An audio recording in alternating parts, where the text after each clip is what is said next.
Amahoro amahoro ubwoko bw'Imana ndabasuhuje abaherereye hirya no hino by'umwihariko abo mu rurimi rw'ikinyarwanda ndetse ndanabasuhuje namwe mufasha abandi mugasobanurira abandi yego mu zindi ndimi kuko mwifashishije ikinyarwanda mugisobanukiwe. Ndanabasuhuza kandi abanyarwanda muri mu ntara y'amajyepfo, amajyaruguru, asirazuba n'uburengerazuba ndetse no mu mujyi wa Kigali. Ndasuhuza ubwoko bw'Imana muherereye muri Afurika yose, ubwoko bw'Imana muherereye Amerika, bagenzi bacu ubwoko bw'Imana muherereye muri Aziya, Europe, ubwoko bw'Imana muherereye muri Australia. Ndabasuhuje amahoro y'Imana nagumye abane namwe. Nubundi turi muri wa mwanya w'ikiganiro tumenya amateka mwiyobokamana, ikiganiro kinyura kuri Rera TV1 buri munsi. Nubundi muri kumwe na Sibomana mugenzi wanyu Anastasi, ubwoko bw'Imana. Rero nubundi nyirizina dutangiye kino kiganiro, ndabasaba ngo ufate ikaramu, ufate desktop yawe, mashine, ufate laptop, yego ufate telefone yawe, ukoreshe application cyangwa app ya Notepad muri telefone, uhita uyibonamo mu buryo bwihuse, yego, kugira ngo dutangire twandika, yego, kubera ko ibyo twiga byose ari iby'ingenzi, ari byo by'ingenzi kuri twebwe hamwe na bagenzi bacu ndetse n'abazadukomokaho bose. Kwandika ni ngombwa kubera ko nawe ugomba kuba ubifite byose kugira ngo nawe ubikoreshe cyangwa bikorohere kubisobanukirwa ndetse no kubyigisha abandi. Hari icyo Bibiliya n'ubundi ibisobanuraho kuri icyo gikorwa, n'ubundi cyo bigendanye no kwandika no kubizirikana. Bibiliya hari icyo ibishimangiraho igira iti mu rwandiko rwa kabiri Pawulo yandikiye abikorino ibice 5 umurongo wa 18 kugera ku 21 arababwira ati, ariko ibyo byose bituruka ku Mana yiyunze natwe ku bwa Kristo, ikaduha umurimo wo kuyunga n'abandi. Kandi uraza kunga abandi ku Mana ari uko ubabwiye ubutumwa bwiza. Ubu butumwa bwiza kugira ngo bashe kubagezaho ni ukuri abantu ubundi ibi twigira hano kuri iyi channel ya Rera TV1 bifasha umuntu gusobanura mu buryo bwimbitse ubutumwa bwiza. Rero iyo ubyanditse bigufasha gusobanura nawe wifashishije za nyandiko, kuko kubifata mu mutwe birashoboka, ariko iyo bibaye ari byinshi cyane, iyo ufite inyandiko biragufasha ndetse bikaba byafasha abo muri kumwe, byazafasha n'abagukomokaho, kuko izo nyandiko uba uzifite ukaba wanazisiga cyangwa nabusobanurira ukabasha kubaha ibyanditswe bigaragara. Ijambo rikomeza n'ubundi ribivugaho riti ngo ariko ibyo byose bituruka ku Mana yiyunze natwe ku bwa Kristo, ikaduha umurimo wo kuyunga n'abandi. Ngo kuko muri Kristo arimo Imana yiyungiye n'abari mu isi ntiyaba ikibabaraho ibicumuro byabo, kandi noneho yatubikije ijambo ry'umwuzuro. Nicyo gituma tuba intumwa mu cyimbo cya Kristo, ndetse bisa naho Imana ibingingira muri twe. Nuko rero turabahendahenda mu cyimbo cya Kristo kugira ngo mwiyunge n'Imana. Kuko utigeze kumenya icyaha, Imana yamuhinduye kuba icyaha ku bwacu, kugira ngo muri we duhinduke gukiranuka kw'Imana. Tugiye kurebera hamwe n'ubundi incamake y'amateka yaranze iyi tariki ya mbere z'ukwezi kwa 12. Dutangiye ukwezi kwa 12, tugiye kureba amateka yaranze iyi tariki ya mbere z'ukwezi kwa 12 ku isi, yego, mu iyobokamana. Muri aya mateka icyabaye kuri Papa Leo wa 10 hanyuma y'amezi 10 nyuma y'amezi 10 ashinja ubwoko bw'Imana amakosa 41. Amakosa 41 tugiye kurebera hamwe muri ayo mateka icyo uwo mupapa cyabaye hanyuma y'ayo mezi 10 akimara gushinja ubwoko bw'Imana amakosa 41. Turongera tureberemo kandi muri aya mateka turasangamo umwe mu bwoko bw'Imana wagize gutinyuka akamenyekanisha ukuri kw'ijambo ry'Imana ndetse no kumenyekanisha inzira y'ukuri ijya mu bwami bw'Imana. Nagira ngo nongere mbibutse yuko ubwoko bw'Imana tuboneka hirya no hino ku isi kubw'ubuntu bw'Imana muri Kristo Yesu. Kuko Yesu Kristo ataraza mu isi, ubwoko bw'Imana twabonekaga, ubwoko bw'Imana bagenzi bacu babonekaga mu gihugu cya Isiraheli gusa bwoko bw'Imana n'ubundi duterwa ishyaka no kwiga ijambo ry'Imana no gusobanukirwa icyo Imana Data wa twese ishaka kugira ngo dukore igikwiriye nk'abazaragwa ingororano nk'abana b'Imana mu bwami bw'Imana. Ubundi intego y'ubwoko bw'Imana ni ukumenyekanisha inzira yo kujya mu bwami bw'Imana ndetse no kumenyekanisha cyangwa gusobanura ijambo uko riri, ukuri kw'ijambo uko rimeze. Ubwoko bw'Imana n'ubundi buri gihe buri hantu kuri buri gikorwa duhoza umutima ku by'iwacu mu ijuru, nk'uko Bibiliya bisobanura neza, aho Pawulo yandikiye urwandiko Abakolosayi ibice 3 umurongo wa mbere kugera ku murongo wa 2 havuga ati: nuko rero nimba mwarazuranywe na Kristo, mujye mushaka ibiri hejuru aho Kristo ari yicaye iburyo bw'Imana. Mujye muhoza umutima ku biri hejuru atari ku biri mu isi. Ndetse n'ubutumwa bwiza uko bwanditswe na Matayo ibice 6 umurongo wa 19 kugera ku murongo wa 21 haravuga hati: nimukibikire ubutunzi mu isi aho inyenzi n'ingese ziburya kandi abajura bacukura bakabwiba, ahubwo mwibikire ubutunzi mu ijuru aho inyenzi n'ingese zitaburya n'abajura ntibacukure ngo babwibe, kuko aho ubutunzi bwawe buri ariho n'umutima wawe uzaba. Ariko urasanga nyirizina hari abibeshya bakanatubeshya ko ari ubwoko bw'Imana, ariko bahoza imitima yabo harabatamaza, nk'uko n'ubundi Bibiliya nayo ibyerekana cyangwa ibishimangira, nk'uko mu rwandiko Pawulo yandikiye Tito igice cya mbere ku murongo wa 16 amubwira ati: bavuga yuko bazi Imana ariko bayihakanisha ibyo bakora, bene abo nabo kwanga urunuka, n'abatumvira Imana no ku mirimo myiza yose ntacyo bamaze. Ndetse n'ubutumwa bwiza uko bwanditswe na Matayo ibice 7 umurongo wa 16 kugera ku murongo wa 17 harabivuga hati: muzabamenyera ku mbuto zabo. Mbese hari abasoromera imizabibu ku mpungenge cyangwa imbuto z'umutini ku gitovu? Nuko igiti cyiza cyose cyera imbuto nziza, ariko igiti kibi cyera imbuto mbi. Ndetse Pawulo yandikiye urwandiko rwa 2 Timoteyo ibice 3 umurongo wa 5 aramubwira ati: bafite ishusho yo kwera ariko bahakana imbaraga z'uko kwera, bahakana imbaraga zako. Abameze batyo ujye ubatera umugongo. N'urwandiko Pawulo yandikiye Abafilipi ibice 3 umurongo wa 18 kugera ku wa 19 arababwira ati: hariho benshi bagenda ukundi, abo nababwiye kenshi, nanone ndababwira ndira yuko ari abanzi b'umusaraba wa Kristo. Amaherezo yabo ni ukurimbuka, Imana yabo ninda, biratana ibiteye isoni byabo, bahoza umutima ku by'isi. Urasanga ku byo tubonye haruguru cyangwa dusomye, urasanga ikintu hari igihe kirekire mu buzima bwawe, ugatanga imbaraga n'ubutunzi ku bw'intego y'icyo kintu, icyo kintu niyo Mana yawe. N'ubundi turi mu kiganiro tumenye amateka mu iyobokamana, ikiganiro kinyura kuri Rera TV1 buri munsi, dufatikaniriza hamwe nk'ubwoko bw'Imana kugira ngo ubutumwa dukuramo cyangwa twigiramo tubashe kubukwirakwiza hirya no hino. Ni byiza cyane tukabumenyesha abantu mu gihe gito kandi tukamenyesha abantu benshi cyane. N'ubundi muri iki kiganiro tumenye amateka mu iyobokamana, turibaza tuti se ubundi abantu babayeho mu gihe cy'aya mateka bakoraga ibyo Imana ishaka?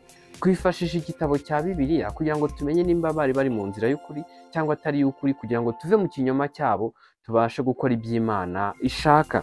Tugiye kurebera hamwe amateka ku buryo burambuye yaranze iyi tariki ya mbere z'ukwezi kwa 12. Turasanga kuri iyi tariki ya mbere z'ukwezi kwa 12 mu mwaka w'1521 Papa Leo wa 10 yapfuye mu buryo butunguranye azize umusonga. Icyo gihe yari afite imyaka 45. Ahambwa muri Santa Maria Sopra Minerva i Roma.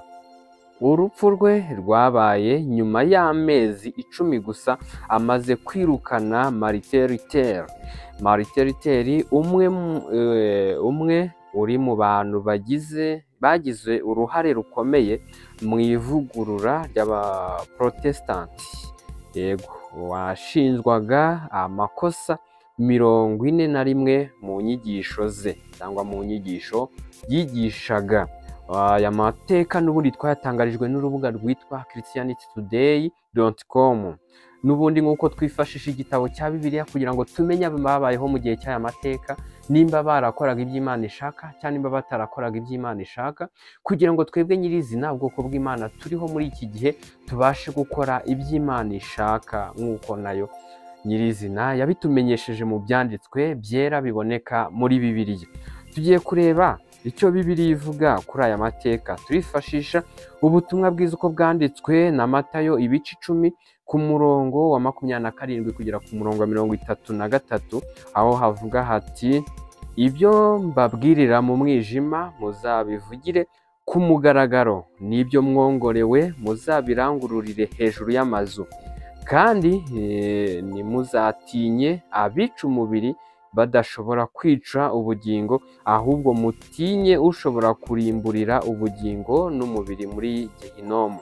Hano hari hakomeje n'ubundi hatwereka yuko dukwiriye gutambutsa ubutumwa bwiza tutitaye gutinya nyirizina ushobora kugukangisha ikintu, yaba ari urupfu, yaba ari inzara, yaba ari kukwima ibihembo byawe byo muri ubu buzima, yaba n'ibindi byinshi cyane, ngo ntihabeho gutinya nk'uko ijambo ribivuze ngo kandi ntimuzatinye abica umubiri badashobora kwica ubugingo. Utinye ikintu cyaba cyagutandukanya n'ubwiza bw'Imana cyangwa n'ubuntu bw'Imana, aho kugira ngo utinye icyakubabaza muri isi cyangwa mu buzima turimo, watinye icyagutandukanya n'ubwiza bw'Imana nyirizina.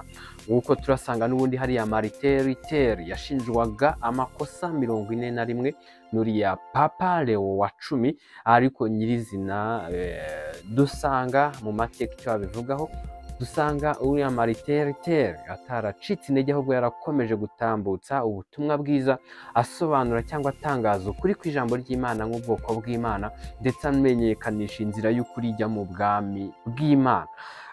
Hano dukomeje ijambo icyo ribikomeza ribivugaho, riragira riti: ngo kandi ntimuzatinye abica umubiri badashobora kwica ubugingo, ahubwo mutinye ushobora kurimburira ubugingo n'umubiri muri Gehinomu. Mbese ibishwi bibiri ntibigura ikuta rimwe? Ariko nta na kimwe kigwa hasi ngo gipfe so atabizi. Hano herekanye yuko nibyo twaba bigaragara yuko cyangwa twita ko bidafite agaciro, Imana ibi bisobanukiye cyangwa bibaho ari uko ibizi. Ijambo ry'Imana riragira riti: ese Imana ibishwi 5 ntibigurwa ikuta rimwe? Aragira hati ngo ariko nta na kimwe kigwa hasi cyangwa nta na kimwe gipfa Imana itabizi, kuko Imana niyo data. Ntabwo nta na kimwe kipfa cyangwa ngo kive gitakaza umwuka wacyo, Imana ngo itabizi cyangwa itabisobanukiwe. Niyo zaba ari inshishi zapfa, niyo zaba ari ibimonyo, ibyo ngibyo byari byo byose n'ubundi bipfa, Imana ibizi, nta kidasobanukiwe. Ariko irakomeza ijambo ritwereka riti: ndetse n'imisatsi yo ku mitwe yanyu irabazwe yose. Hano harimo gukomeza hatwereka yuko buri umwe wese ku Mana arazwi, cyangwa buri umwe wese arabungwabungwa cyangwa arakurikiranwa mu buntu bw'Imana muri Kristo Yesu, kubera ko aragira ati: n'imisatsi yacu yose ayizi umubare. Rero ntibishatse kuvuga yuko wagira ubwoba cyangwa ngo watinya icyashaka kubangamira umubiri wawe, ngo utinye icyabangamira imitungo yawe, ngo utinye icyabangamira ikintu runaka cyawe, ngo utinye ngo uze kwirengagiza ubuntu bw'Imana. Oya, birakwiye yuko udakwiye gutinya uwo ngo wakubangamira mu buryo bw'umubiri, ahubwo ukwiye gutinya nyirizina icyakukura ku Mana, cyangwa ukwiye gutinya icyakwimisha ubugingo bwo mu bwami bw'Imana. Niho ijambo rikomeje hano rivuga ngo ndetse n'imisatsi yo ku mitwe yanyu irabazwe yose, nuko nimutinye kuko muruta ibishwi byinshi. Umuntu wese uzamamiriza imbere y'abantu, nanjye nzamuhamiriza imbere ya Data uri mu ijuru. Ijambo rikomeje ritwereka yuko dukwiye guhamiriza Imana imbere y'abantu benshi cyane, niyo baba ari bakeya, niyo yaba ari umwe. mbese udakwiye gutinya guhamya imbaraga z'Imana cyangwa kuvuga ubutumwa bwiza bwa Yesu Kristo, cyangwa ngo utinye kubwira abantu uko bagakombye kuva mu cyaha ahubwo bakazahabwa ubugingo buhoraho. Sibyo? Niko bimeze mu gihe nk'iki nk'ubwoko bw'Imana dukwiye gutangaza ubutumwa bwiza bukura abantu mu cyaha bukabinjiza mu bugingo buhoraho. Niho ijambo ritwereka yuko tudakwiye gutinya guhamya ubutumwa bwiza, kuko niduhamya ubutumwa bwiza Imana nayo, kuko tuzaba tuyobowe n'umwuka w'Imana mu gihe turimo guhamya ubwo butumwa bwiza, n'ubundi uwo mwuka w'Imana utuyobora utuganisha mu bwami bw'Imana azaduhamiriza imbere ya Data uri mu ijuru. N'ubundi ijambo rikomeza rigira riti, ariko uzanyihakanira imbere y'abantu wese, nanjye nzamwihakanira imbere ya Data uri mu ijuru. Nagira ngo mwibutse mu biganiro twize mu gihe gitambutse, kandi nkusaba nuko n'ubundi wajya usubirayo ukiga ukiyibutsa, ndetse ukanajya wandika kugira ngo ibyo wize ubashe kubifata mu buryo bwihuse kandi uba unabitse ibyigisho nawe ku buryo wagera ahantu runaka ukabyigisha. Ndagira ngo mwibutse kugira ngo ugire izi mbaraga cyangwa ubu butware bwo guhamya Imana cyangwa guhamya imbere y'abantu, ntabwo ari wowe ubyishoboza nyirizina, ahubwo ubishobozwa n'imbaraga z'Imana. Izo mbaraga z'Imana zigushoboza, mbese uba warazihawe ryari? Uba warazihawe igihe wizeraga yuko Yesu Kristo ari umwami n'umukiza mu bugingo bwawe, yuko Yesu Kristo yapfuye mu cyimbo cyawe ku bw'ibyaha byawe. Kwizera Yesu Kristo biguha imbaraga zigushoboza guhamya Imana mu bantu benshi cyane, noneho nawe ikazaguhamya imbere y'imbaga ya benshi cyane, cyangwa ukazaragwa ubugingo buhoraho. Ndabashimiye cyane nk'ubwoko bw'Imana. Birakwiye yuko mbashimira abamaze gukora subscribe kugira ngo habeho gutera inkunga iyi channel y'ubutumwa bwiza, itangaza ubutumwa bwiza hirya no hino, ndetse ndagukangurira nawe utarabikora kugira ngo ubikore, kugira ngo buri kiganiro cyose dushyizeho kibashe guhita kikugeraho, kandi ubone nuko nawe wagitangariza abandi kuko wamaze kukiga neza, ndetse ukacyoherereza abandi nawe hari icyo cyakwigishije.